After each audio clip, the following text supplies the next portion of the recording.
Hey mga boss, may gagawin tayong speaker. Paminsan-minsan tumatanggap tayo ng speaker kapag kaya lang natin. So, Daiichi na hi-fi woofer. Yan, max 65 watts 8 ohms. Yan. HW 120F. Ang problema nito ay recondition, restoration. Yan. Kakalasin natin lahat tapos papalitan. Okay, konting history lang. Ano ba yan? Konting ano lang, personal.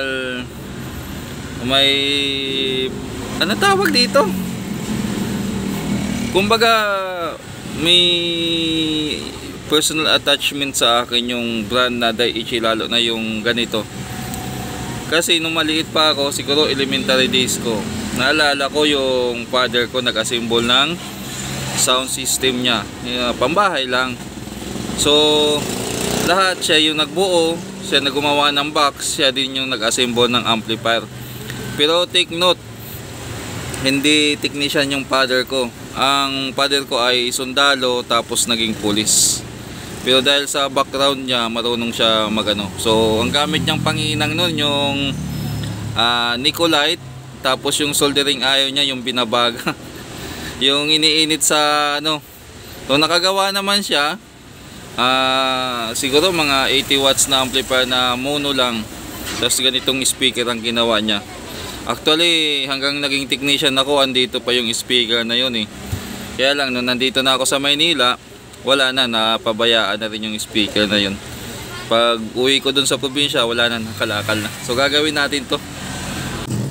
Nagsimula tayo maglagay ng lacquer thinner. So inisprayan natin yung mga gilid sa edge or sa surround para lumambot yung mga adhesive na nakakapit.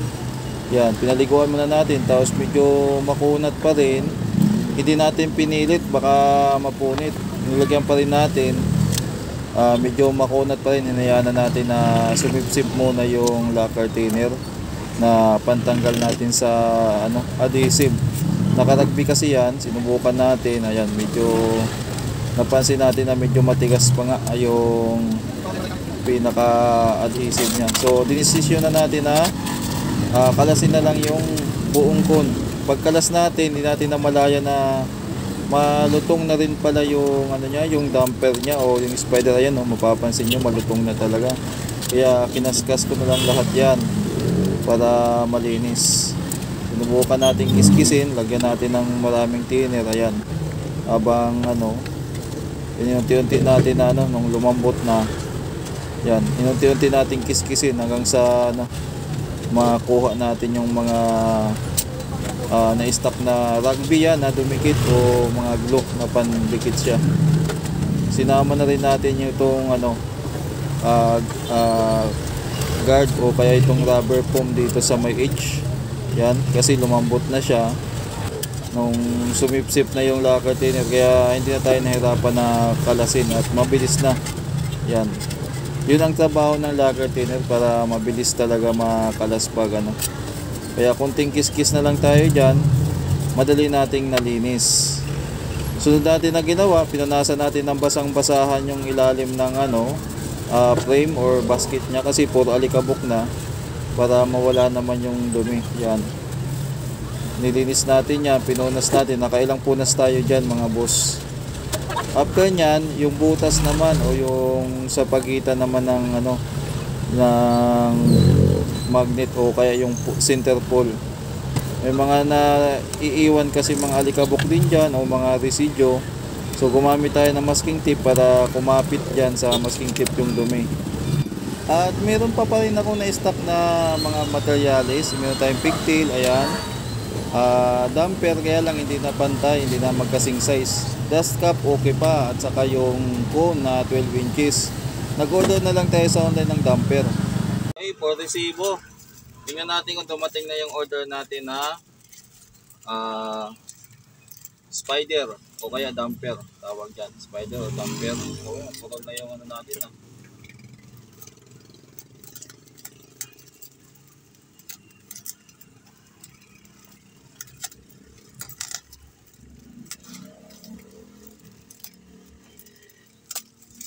Okay. Yan.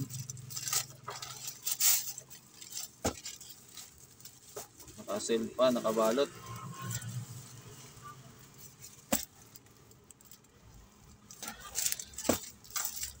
Bawin na natin dito.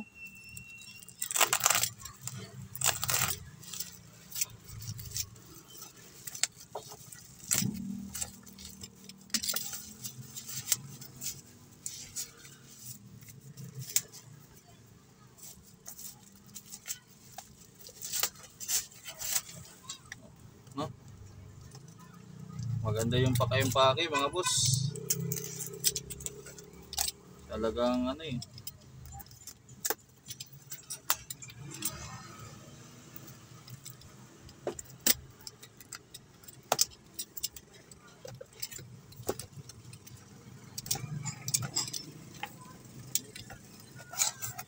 Ayun. So ang in-order natin ay damper, tapos nagsabay na rin tayo ng RCE yan. So far kompleto naman. Magsisimula na tayo mag-repair. Kunin natin yung speaker. Yan.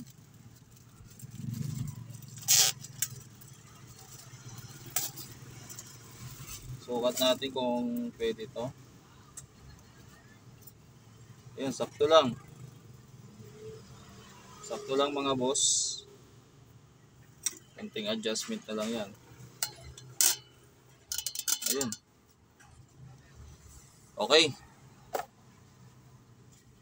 Mga boss, sakto lang yung lalim niya. Yan. Tapos dito, konting bawas na lang para lumapat. Isusuot na lang natin yan ng ganyan. Yan. So, saglit lang. Iuna ko munang idikit tong ano. Sentro muna natin tong ano. Ay, wala na. Sakto naman pala eh. Ididikit na lang muna natin to. Then, sunod natin yung ano.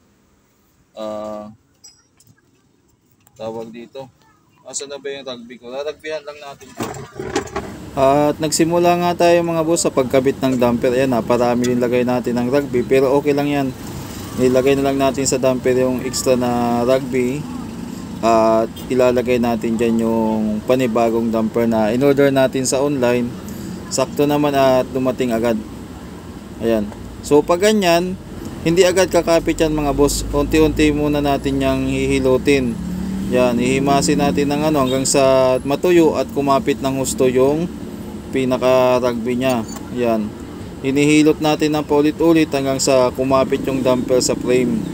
After nyan, maglalagay ulit tayo ng rugby sa taas. Panigurado lang natin para hindi talaga kumalas. Kumbaga, sinisecure lang natin na hindi sumabla yung gawa natin. Yan, medyo marami naman tayong rugby kaya walang problema yan.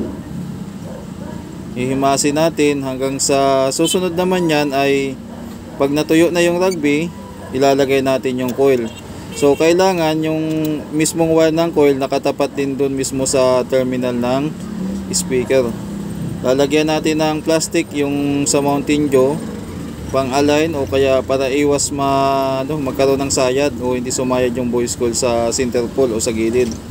So sinukat natin yung cone kung okay na, saka tayo maglalagay ng rugby ulit dito sa gilid.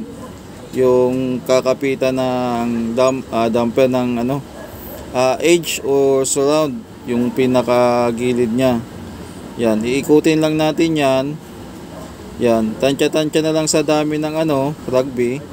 Mahirap naman kasi pag sumubra, mag-overflow yan. Katulad ng sumubra yung lagay natin. Tapos ilalagay natin ngayon. Tapos ihimasin natin yan. Then pipihitin natin yan para kumalat yung rugby. At yung mga hindi nalagyan na parte ay makapitan din. Ganon din uli yan. Hindi naman natutuyo agad yan. Kaya himas-himas hanggang sa kumapit. Mga ilang minuto din yan. Mga 30 minutes din hanggang sa kumapit na siya. Pag medyo natuyo na, isusunod na natin yung pinaka-foam o yung pinaka-surround guard na yan. Diyan pinapatong minsan yung cover ng speaker. So nadikitan na rin natin ng rugby yan. Kaya nilalatag na lang natin, hindi lang natin napakita na nilagyan na natin ng rugby. Yan. Pag nakumpleto na natin, Ang gagawin natin dyan ay itataob natin para kumapit ng husto. Tapos lalagyan natin ng pabigat. Mga 30 minutes din natin gagawin yan hanggang sa tumuyo na. So pag medyo tuyo na, maghahalo na tayo ngayon ng epoxy A plus B, yung mga common na ginagamit, plus 5 or anong clear epoxy gagamitin dyan, para malagyan natin ng epoxy itong cone at saka yung damper at saka yung voice coil. So meron na tayong hinalo, ayan, ilalatag na natin yan. Kailangan mabilis ang kamay mo dito kasi mabilis matuyo yan o mabilis tumigas. At saka wag naman masyadong kasi masyadong malambot, baka kumalat naman. Sakto lang yung So dito sa paglalagay talaga ng kailangan tansyahan na lang at saka pag medyo sanay ka na, madali na lang talaga yan, walang kalat. So ayan, sakto naman, meron pa tayong pandikit. Yan naman ay papatuloy natin at least 1 oras para sigurado tayo na bago tayo gumawa. Pagkatapos niya na malagyan na natin ng epoxy at mapatuyo natin, ang isusunod natin dyan ay yung pagkabit ng pigtail. So patuyuin muna natin to. Tapos ito na, natuyo na mga boss, bubutasan natin ng kasi kakabit natin yung pigtail, bubutasan natin yung pinaka-cone. So gumamit ako ng panghinang na hindi nakasaksak, hindi po nakasaksak yun. Yung panghinang na yun ay matulis, parang binutas niya lang talaga yung cone. Yung pigtail naman natin ay hindi ko muna pinutulan para madali magtansya yan. Yung pigtail, ihinang natin yung wire ng voice coil papunta dyan sa pigtail. Yan, ihinangin natin yan. Tapos yung kabilang dulo naman, ayan, na hindi natin naputol, saka natin tatansyahin ngayon na wag masyadong mahigpit, wag masyadong saktuhan lang na makagalaw din yung pigtail pag naglalaro na yung cone. Wag masyadong mahigpit yung pagkakabit, may kunting allowance din, pero wag naman masyadong sobra yung allowance, baka lumaylay, magdikit naman. So ayan, sa mga hindi natin na-video to dati, ayan, makikita nyo na yung ganyan yung pagkabit. Hindi kayo maliligaw dyan kasi tapat-tapat lang yung pagkabit ng ng pigtail sa voice coil Yan, after nyan, hinang uli natin sa kabila. Yan, mapansin nyo na mahaba talaga yung at hindi ko pinutol, saka ko lang puputulin pag nahinang na. Ngayon, dahil matigas na yung tanggalin na natin yung pinaka plastic niya. Okay, walang sayad mga boss. Sunod natin gagawin ay titisterin kung tama ba yung gawa natin o kung okay. So okay naman sa tester. Ngayon, yung pinaghinangan natin doon sa puno, sa pagitan ng voice coil at saka sa pigtail, lalagyan natin yan ng black adhesive, yung mga nabibili sa online. Then pati yung dust cap, lalagyan na rin natin. Yan yung huling gagawin natin dyan. Tapos after nyan, lalagyan natin yung dust cap ng kunting pabigat para kumapit. Mga boss, tapos na yung speaker na ginawa natin. Testing na lang natin. Meron tayo ditong Bluetooth amplifier na yan. Pisto nga muna natin yung camera. So dito muna sa side na to.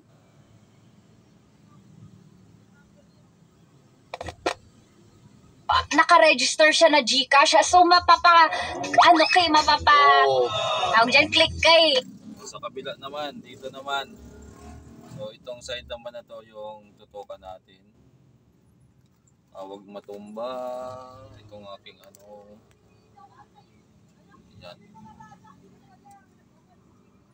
Kaya ingat tayo ang Sa mga babaero. This is scammer. So ayos na mga boss. Hanggang dito na lang, natapos din natin tong dalawang Daiichi yan. Daiichi na speaker. Yan. So pang thumbnail natin, ayan. Ayos natin. Off muna natin to. Lagay natin dito pala yan. Sa baba. Yan. Okay na, chat ko na yung may-ari.